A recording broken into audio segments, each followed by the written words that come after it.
Trump is now leading in almost all the swing states, but behind those numbers lie even more troubling details. As someone worried about the prospects of a second Trump term, I think it's best to be honest about reality.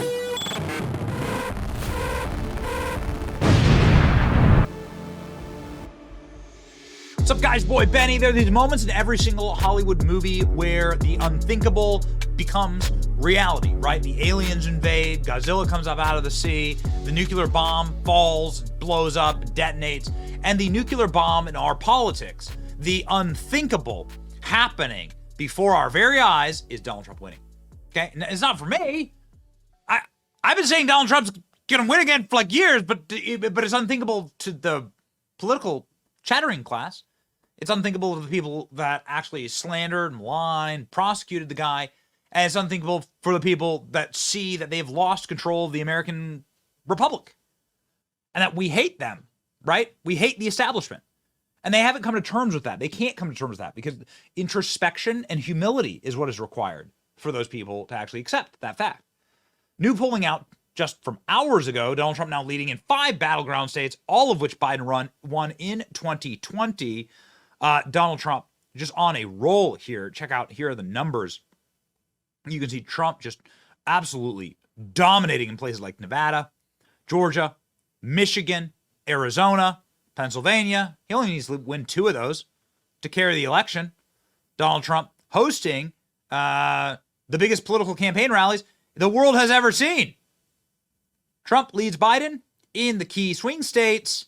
Brutal polling for Joe. Donald Trump marching and romping and rallying and ready to go.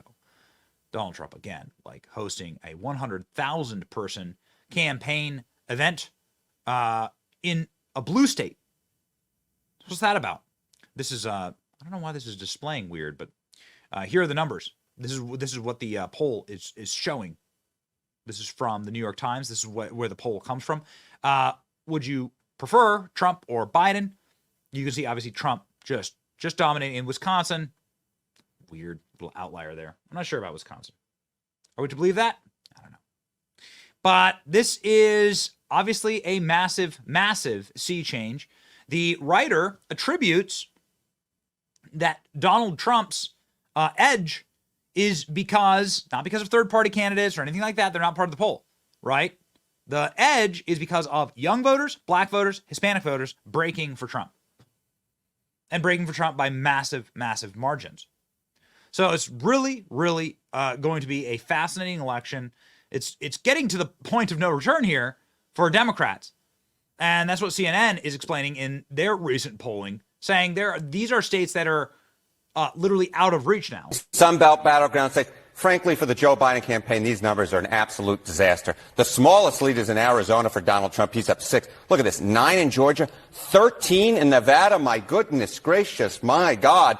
That is a huge lead. No Democrat has lost that state since John Kerry lost it back in 2004. How about these Great Lake battleground states? This is something that the Joe Biden campaign can work with. Look, Pennsylvania, Donald Trump up 3, but that's well within the margin of error. Wisconsin, Donald Trump up 1, well within the margin of error. And actually, a Joe Biden lead well within the margin of error, up a point here. This they can work with the Joe Biden campaign. This, the Donald Trump campaign, absolutely loves, and it looks like a lot of the other polling on the Sun Belt battleground.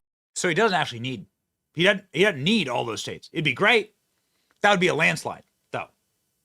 And I'm not saying we won't take it. Jason Miller, who's Donald Trump's senior and top political advisor, talking about how young and non-white voters express discontent with Biden going Trump. So Jason Miller's been sharing the crosstabs here and talking about how this is the Biden trial lawfare strategy against Trump is backfiring, saying that this isn't working out the way they thought it would. Here, ladies and gentlemen, with the bars on the polls for the margins of error, you can see here the margin of error in Wisconsin, very strong. Donald Trump well within it. And Donald Trump now pulling ahead of the margins of error in all of these other states. Complete domination. Total domination.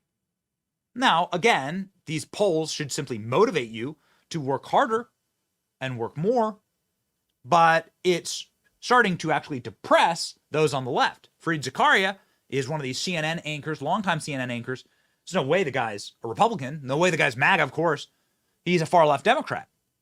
But he's saying, I have to admit, I didn't think it would play out like this. Essentially saying that Democrats need to be honest about reality that they are going to lose. Zakaria shockingly admit New York indictment was a sham and wouldn't have been brought against anybody else. In my opinion, I doubt that New York indictment would have been brought against anybody other than Donald Trump. Trump could always embroil himself in some kind of scandal, but the trend lines are not working in Biden's favor, so now they are beginning to tell the country, get ready. The orange man train is coming. I think it's best to be honest about reality. I understand that polls are not always accurate, but in general, they have tended to underestimate Donald Trump's support, not overestimate it. I doubt that there are many shy Biden voters in the country. The economy has been in a robust recovery for more than 2 years now, with unemployment hitting a 54-year low in 2023 and increasing only slightly since then. But Biden is getting little credit for it. The shift here is stark. On the question of who voters trust more to deal with the economy, Trump has a 22-point lead over Biden, according to an NBC poll from January. This marks a 15-point bump for Trump compared to the same poll in 2020. Perhaps this is because inflation is a far more pervasive problem than unemployment, affecting all Americans every day. Perhaps it's because people's views on the economy now are largely derived from their broader attitudes towards the candidates. But whatever the reasons, it's a stunning reversal in the midst of a relentless stream of good economic news. On cultural issues, Biden and Democrats benefit from the opposition to the Republican Party's position on abortion. But on the other great cultural issue, immigration, Biden is 35 points behind Trump as to who would handle it better. And I do wonder whether abortion will be as large an issue in a presidential race, given that reversing Roe v. Wade threw the issue to state governments and legislatures and not the federal government. Perhaps the most worrying new trend for the Democrats is that far from being the more unified party, they are now bitterly divided over the war in Gaza. Bernie Sanders has said the eruption of pro-Palestinian protests could be Biden's Vietnam, and even invoked the specter of Lyndon Johnson choosing not to run for re-election in 1968 because of the opposition to that war.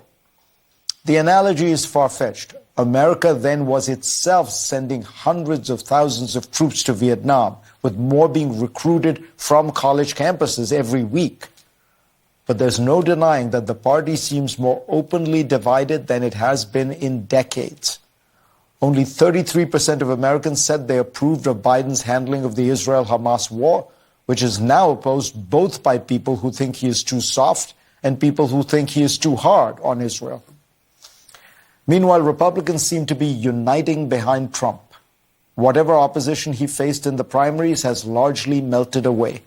And the trials against him keep him in the spotlight, infuriate his base, who sees him as a martyr, and even may serve to make him the object of some sympathy among people in general who believe that his prosecutors are politically motivated.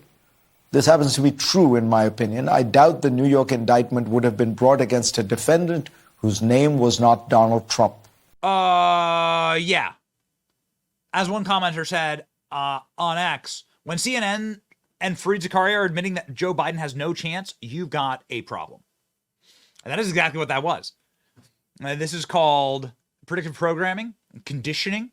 The media is now, like left-wing corporate press, is now conditioning their viewers for Donald Trump's victory. It's best to be honest about reality. Fareed Zakaria cast out on Joe Biden's re-election. Wow. Okay. What a world we live in. Look at the differences. Look at this energy. This is from this weekend. Look at this guy. Like, it just makes you laugh. Fareed Zakaria delivers bad news for Democrats. It is very unlikely that Biden will win this race. Very unlikely that Joe Biden will win this race. Fareed Zakaria writing at CNN, the presidential election isn't playing out the way that I thought it would. And he goes in, effectively, this is like the monologue, but this is published on CNN with sort of the screenshots here. Again, Joe Biden looks like a crypt keeper in relation to Donald Trump. Even the imagery that they use is just brutal for Biden. Hey, Democrats, Trump doesn't have to campaign. You dumb Fs are doing it for him every day that you persecute him on national television. Anytime Fareed Zakaria, Bill Maher, and Joe Rogan side with Trump, you know the plan isn't working. Keep it up, you stupid assholes. Yeah, it's true. And the viewer's angry, so you know things are good. Ladies and gentlemen, I'm not here for the hopium or the copium. I'm here for the hard data, the true numbers. And the true numbers are looking spectacular for Donald Trump.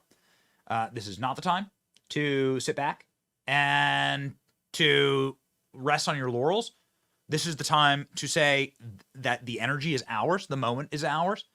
Donald Trump is inevitable and unstoppable. And it's time to manifest that by working harder than ever. We certainly will do that in the last 6 months of this race, barely 6 months of this race. It's going to be exciting. It's going to be a riot. It's going to be fun, ladies and gentlemen. And we're going to, put our shoulder to the wheel. Now is the time. Now is the time. Don't do the Hillary Clinton thing, where it's like, we're ahead, so we don't have to work. No. CNN is screaming on air that Joe Biden can't win. Now it's time to prove it. Okay? Yeah, it's going to be glorious. It's your boy Benny. Like, share, and subscribe.